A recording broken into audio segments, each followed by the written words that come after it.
It is 1626. Along the rocky New England coast, there are several new settlements.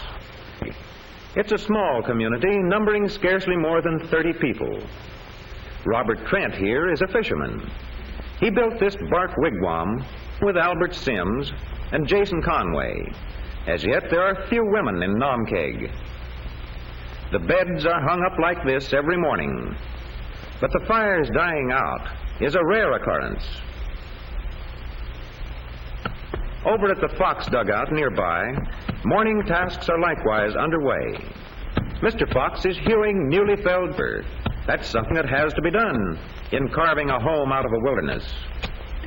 Lucinda Fox is grinding Indian corn, a food important to all the settlers, while Brother Oliver milks the family goat, a highly prized possession brought from England.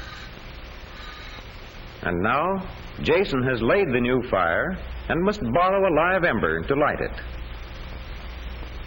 Here he is at the Fox place. Would there be an ember in your fire for some careless bachelors, John? That there would, Jason, and you'll be welcome. Do but speak of it to Susan. The Naumkeag settlers share dangers together, and they gladly share comforts, too. How seems Master Robert today, Mistress Fox? I fear me there is little change. The fever has not left him these many days. One day, when you're well again, laddie, you can hunt deer with Jason. The fireplace doesn't always give adequate heat, especially when there is sickness in the house. Sickness that may be very serious. Today, as always, there's a full schedule of work ahead for the bachelors and the entire community. It's time for Mr. Fox and Oliver to set out for the fields. Their clearing is just over beyond this ridge of rocks. There's a good view of the ocean from the ridge. And Mr. Fox and Oliver are glad to see their neighbors hauling in a plentiful catch of fish. Food from the sea, food from the land. The settlement will need both when winter comes. The first corn crop is coming along well, thanks partly to the Indians who abandoned some cleared land in these parts even before the settlers came. The sight of ripening corn makes John Fox feel confident. It makes him eager to clear the ground for larger plantings. It isn't easy, this clearing of a wilderness.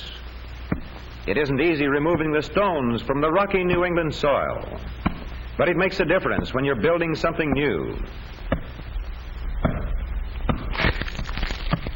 Jason here, repairing the roof of the bark wigwam, had a far more comfortable house in Dorchester, England. But this is a new home in a new land. It makes a difference. Albert Sims, who grows and harvests his own tobacco, takes as much satisfaction in his small crop as do the big plantation owners of Virginia far down the coast to the south. Thus, in the field and in the home, the Naumkeag settlers carry on day in and day out. The scant food supply must be carefully doled out, and with tallow scarce, pitch pine splints are fashioned by hand for candles. Even when the long day's work is done, there may be heavy burdens to bear, but there is faith and gratitude.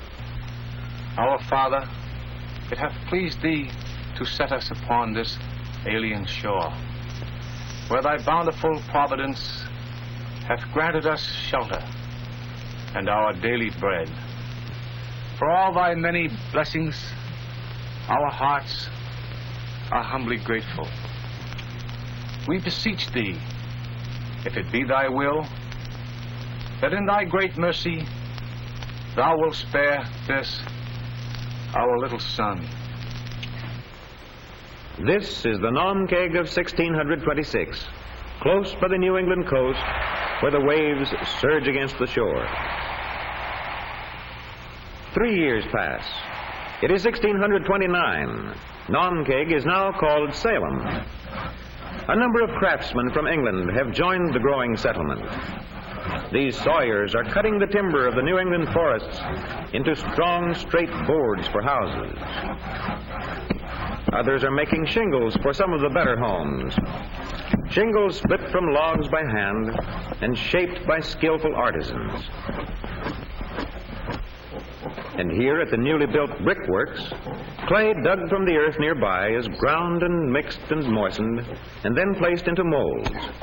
Sized and shaped by the wooden forms, the blocks of clay will be dried in the sun and later hardened in kilns. Bricks for chimney and hearth and fireplace. Nearby, the newly arrived blacksmith beats out nails for the ever more numerous houses. The iron for the nails and the coal for the forge have to be brought from England. But the actual manufacture